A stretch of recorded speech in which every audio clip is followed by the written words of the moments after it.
Eh, Kada Domingo, pernah dito, mula-mula yung dawat, no? Siguro magpapayos pa mo kay Karambon, wala ako. Nakikita kami kami. Tupod yung nanin, ganapa magpunta sa kuwan.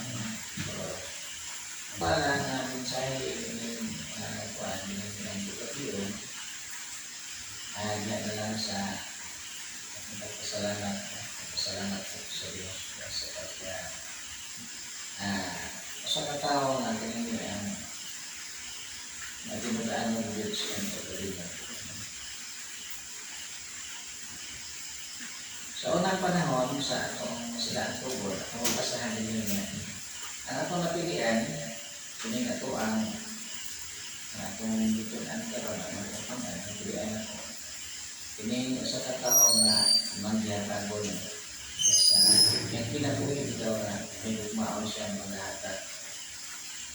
Ini sa unang silang tubod, na ito mabasahan din na doon na yung mga tao sa na magpasalamat din niya ito sila. Medyo hubang.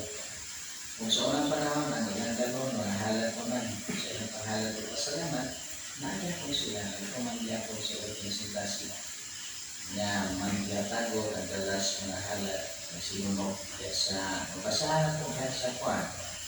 2 Corintias 20:25.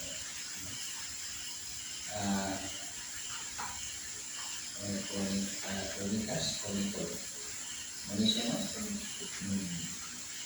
Muna siya, doon na yung maghihatagon, no? Kaya niya sa overview, at kung may palandari nga, ang dalat nga maghihatagon, mahimong tambok. Mahimong kurong tambok, no?